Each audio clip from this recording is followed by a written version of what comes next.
하늘에 계신 아버지, 저희의 마음 문을 열어 주의 지혜의 말씀을 잘 깨닫는 귀한 시간 되게 하여 주시옵소서. 예수님의 이름으로 기도하옵나이다. 아멘. 안녕하세요. 이번 교과는 제2기 11과입니다. 오늘 제목은 룻과 에스더입니다. 오늘 마지막 날의 사건을 예고하는 그 사건을 통해서 오늘은 두 여성에 관한 이야기입니다. 곧 룻과 에스더의 이야기죠. 이 두 이야기를 통해서 또 오늘 이 시간 귀한 교훈을 배우기를 원합니다. 먼저 일요일 소지의 떡집에 닥친 기근입니다. 먼저 우리가 성경 룻기 1장 1절을 보게 되면 사사들의 치리하던 때에 라고 나옵니다. 그런데 그 땅에 흉년이 드니라 라고 되어 있죠. 이 말을 우리가 좀 영적으로 우리가 더 넓게 이해를 하려면 먼저 룻기서 전에 책이 뭐냐면 바로 사사기입니다. 근데 사사기의 맨 마지막 장, 맨 마지막 절은 이렇게 끝납니다. 그때에 이스라엘의 왕이 없으므로 사람이 각각 그 소견에 옳은 대로 행하였더라. 거기에 뭐가 없냐면 이스라엘에 왕이 없었다라고 합니다. 이 말의 표현은요, 사실 이스라엘에 왕이 없었나요? 사실 하나님께서는 가나안 땅을 이스라엘 백성에 주면서 그 왕은 누구였냐면 바로 하나님이셨습니다. 그 하나님께서 이스라엘을 세우시면서 하나님께서는 그들에게 율법을 주었죠.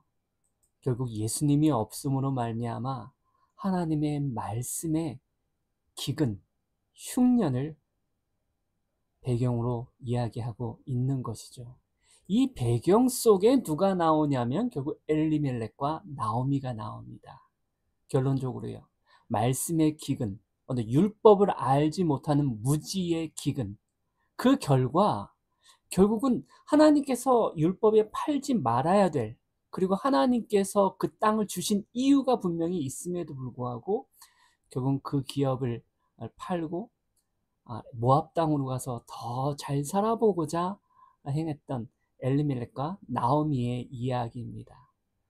결국 이 율법의 이 말씀의 기근, 결국 율법의 무지의 결과가 결국은 이것은 결론적으로는 죄의 결과죠. 그래서 우리의 모든 인생들은요, 결국은 과부가 되어졌습니다. 이 과부라는 말은 그 안에 진정한 남편이 있는 것처럼 보이지만 우리의 마음속에 진정한 생명이 되는 예수 그리스도 남편이 우리 마음 가운데 없는 거죠. 결국은 그러다 보니 우리에게 무자라는 것이 뭐냐면 생명이 없는 거거든요. 생명이 단절되어졌죠. 결국 이 룻기서를 통해서 하나님의 말씀, 율법의 기근을 통해서, 흉년을 통해서 결국 우리가 이 죄의 결과로서 생명이 단절되어진 희망과 소망이 없는 그러한 상태를 우리에게 이야기해 주고 있다라는 사실입니다. 그런데요, 여기에 월요일 소지서부터 이제 룻과 보아스가 등장하게 되면서요, 여기에 나오미가요, 아주 중요한 결정을 하게 됩니다. 그가 모압 지방에 있어서 그가 비록 예루살렘에 살지 유대 지방에 살지 않았지만 모압 지방에 있어서 여호와께서 자기 백성을 권고하사 그들에게 양식을 주셨다함을 들었으므로라고 되어 있습니다. 소위 복된 소식을 들었다라는 사실이죠. 복음을 들었습니다. 그래서 결론은 뭡니까? 돌아오기로 결심했다는 사실이죠. 무엇을 찾아서? 양식을 찾아서. 결국 말씀과 율법, 하나님을 찾아서 돌아오게 되었다는 사실입니다. 말씀이 있는 곳. 그런데 그 말씀이 있는 곳은 곧 누가 있는 곳이냐면 결국 예수 그리스도가 있는 곳이죠. 그런데 거기서 나오미는 알게 되어집니다. 보아스가 우리의 친족이라는 사실을. 거기에서 놀라운 희망을 갖게 되어집니다.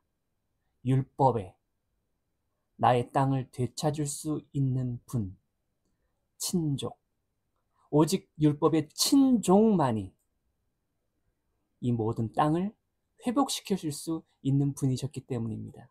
결국은 육신을 가지신 실제 인간이 되신 인자가 되신 예수 그리스도를 발견하게 되어지게 되고요. 결국 룻은요, 거기서 신앙 고백을 하게 되어집니다. 나오미를 시켜서요, 말을 하게 하죠. 물론 이것은 룻이 한 것입니다. 당신은 우리의 기업을 물을 자가 됨이니이다.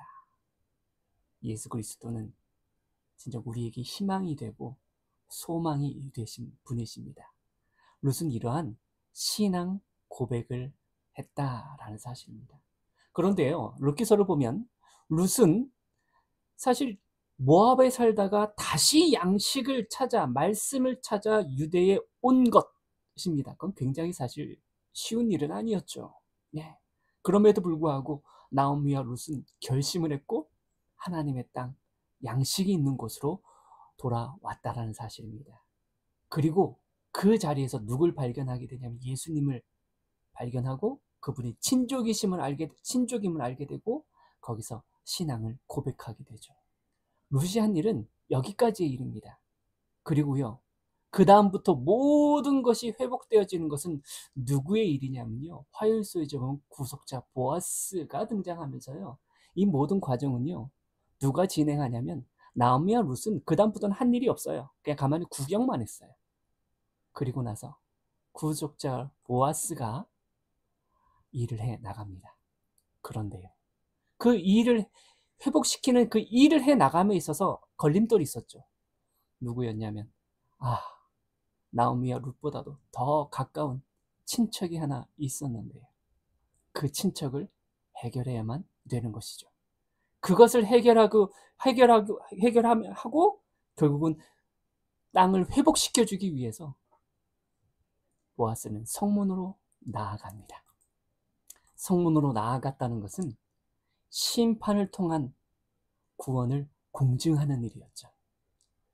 이 공증을 통하여 나오미와 룻은 땅을 회복함과 동시에 모든 권리를 회복하고 아들을 낳게 됩니다. 성경을 보게 되면 과연 여기서 중요한 것은 뭘까요?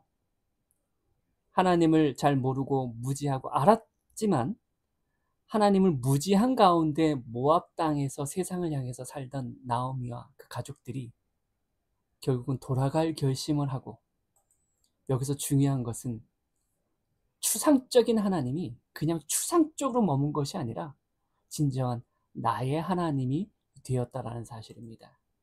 이러한 신앙적 고백이 결국은 누굴 통해서, 보아스라는 친족 예수 그리스도를 통해서 예수님께서 심판과 공증을 통하여 우리에게 회복시켜 주는 것이죠. 우리의 잃어버렸던 에덴, 우리의 잃어버렸던 생명을 다시 찾게 해주는 아름다운 이야기가 바로 구속의 이야기가 룻기서를 통해서 우리에게 보여진다라는 사실입니다. 그렇다면 이러한 이야기가 제가 꼭 말씀드리고 싶은 것은 뭐냐면,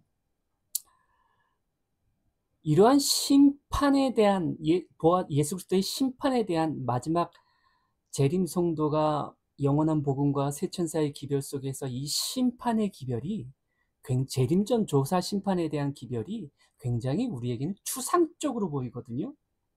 그런데 여러분, 사실은 이건 추상적인 게 아닙니다. 추상적인 게 아니고요, 우리가 실질적으로 현재 경험하고 있는 것입니다.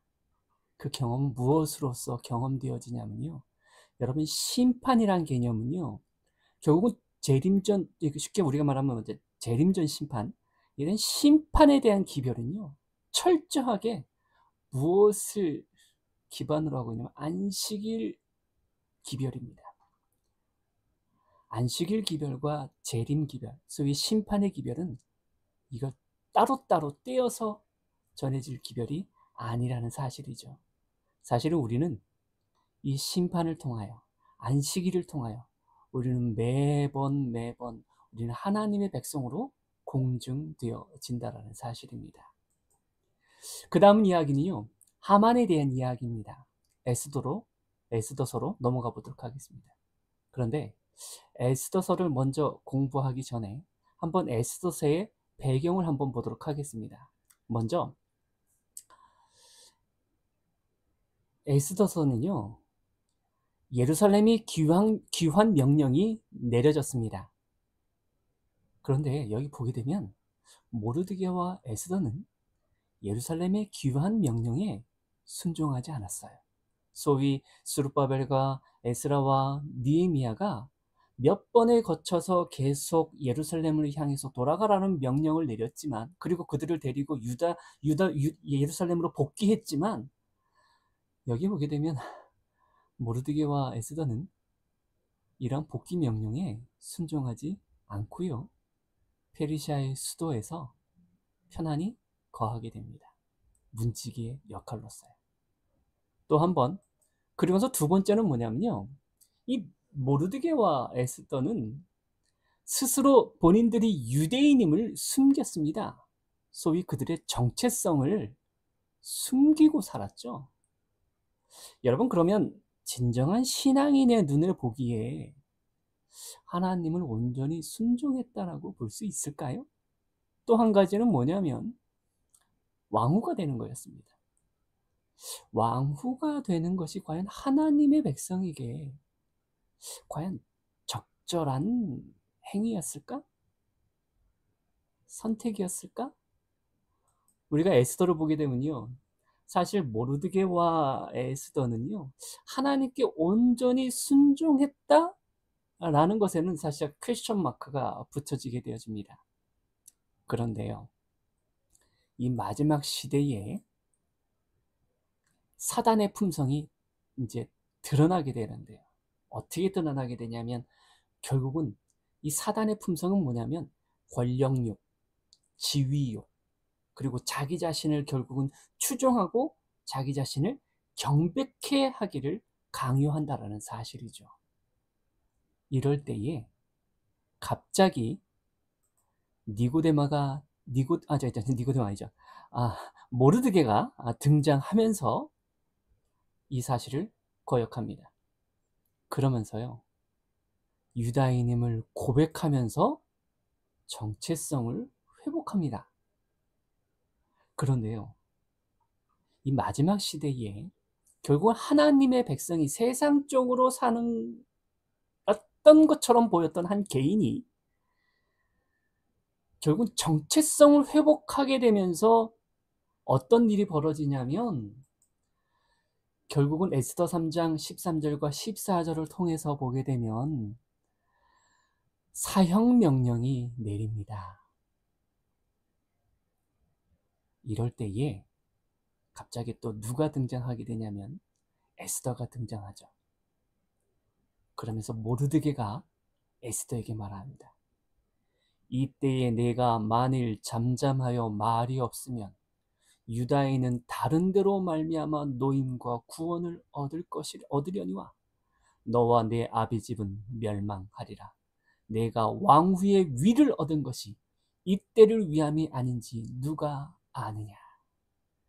여러분, 마지막 시대에는요, 결국은 우리 신앙인의 눈으로 보기에는 정말 믿음이 없고 정말 잘못된 선택, 세상을 향해서 걸어가는 것처럼 우리 눈으로 보일지 모르지만, 결국은 그들 중에 누군가가 정체성을 회복하고 자기 자신의 사명, 내가 이 세상에 살아가면서 과연 하나님께서 나에게 이런 위치, 이것을 주신 것이 무엇인지, 그 사명, 내가 해야 할 일이 무엇인지를 그 정확한 타이밍에 자기가 해야 할 사명을 인지한 사람, 그 사람이 결국 이 모든 드라마의 모든 것을 역전시킨다라는 사실입니다. 그래서 에스더가요, 규례를 어기고 왕에게 나아가 결심합니다. 죽으면 죽으리라 하면서 왕에게 나아가는 역사. 이러한 것은 누구를 통해서 일어났습니까? 우리 눈으로 보기에는 참 진정한 재림 성도라고 할 수 없는 성도였죠. 그러나 하나님께서는 마지막 시대에 진정한 참된 정체성을 가진 그러한 성도를 통하여 하나님께서 일을 하신다는 사실입니다. 그래서 우리는요, 우리가 하나님의 계명을 지키며 라고 했을 때에 진정한 우리한 참된 정체성을 가져야 합니다. 그런데 우리는 이러한 참된 정체성, 율법 안식일이라는 것이 사실상 많이 오도되어졌고 무너졌죠. 소위 하나님을 잘 믿는다라고 하는 재림 성도는 율법을 통해서, 안식일을 통해서 오히려 하나님의 사랑의 기별이 전해진 것이 아니라 오히려 율법을 통해서 남을 정죄하고 고소하고 오히려 율법으로 통해서 사람을 살리는 것이 아니라 사람을 죽였다라는 사실입니다. 여러분, 율법의 존재는 결코 죽이기 위해 있는 것이 아닙니다. 사람을 살리기 위해 있는 것입니다. 그래서 이 율법과 안식일의 기별은 소위 심판의 기별인데요. 우리가 오해하고 있는 것이 하나 있어요. 심판의 기별은요, 절대로 정죄하는 기별이 아닙니다. 물론 정죄의 요소가 있죠. 노아 홍수 때에 세상이 멸망한다라는 그 기별은 우리가 노아 홍수 때 세상이 멸망의 기별이라고 우리가 이해하지만 사실상 그렇지 않아요. 노아에게 준 기별은요, 방주에 대한 기별이에요. 세상이 멸망하니 어디에 타라? 방주에 타라. 이건요, 구원의 기별이었어요. 근데 우리는 멸망의 기별만 던진다는 사실이죠. 우리는 사실 방주의 기별을 전해야 됩니다. 예수님께서도요, 그렇게 바리새인과 유대인들을 미워하고 막 정죄한 것처럼 보이죠. 그러나 예수님은요, 그러지 않으신 거예요. 예수님께서 이렇게 정죄의 기별을 보낸 것처럼 보이지만 예수님께서는 그 뒤에 결국은 말씀하신 것이 뭐냐면 예수 그리스도의 십자가의 구원의 기별을 외치고 있다는 사실입니다. 여러분, 재림전 심판의 기별은 심판의 기별이 아니라 하늘에서 우리의 죄를 위해서 중보하고 계신, 우리의 죄를 담당하신 예수 그리스도에 관한 기별이라는 사실이죠. 그래서 마지막 율법을 가진 안식일을 지키는 백성들의 품성은 어떻게 나타나게 되냐면 정죄의 기별이 아니라 사랑의 기별, 그게 뭐냐면 용서의 기별이라는 사실이죠. 여러분, 용서가 아무 대가 없이 그냥 용서가 되는 겁니까? 여러분, 죄의 삭은 사망입니다. 우리가 형제의 죄를 용서해 준다는 것은 그냥 아무 대가 없이 용서가 되는 게 아니에요. 내가 형제의 죄를 용서한다는 것은 그 모든 형제의 죄를 내가 담당하는 겁니다. 우리는 담당하지 않고 용서하려고 하죠. 예수님께서는 친히 우리의 죄를 담당하셨어요. 그것이 바로 택하신 족속이요 제사장인 하나님의 백성이 해야 할 품성이라는 사실이죠. 여러분, 그래서 사랑은 희생입니다. 희생 없이 용서 없습니다. 그래서 우리는 희생 없이 하는 것이 바로 정죄거든요. 여러분, 정죄하지 말고 희생으로 형제의 죄를 내가 담당하고 그 형제의 죄를 용서해 줄 줄 아는 진정한 하늘에서 예수님께서 하시는 그 사역을 마지막 시대에 하게 되는 우리 성도님 되시길 바라면서 이번 교과 더 깊은 하나님의 말씀을 묵상함으로 더 큰 은혜와 지혜 있는 백성이 되길 바라면서 오늘 교과를 마치도록 하겠습니다.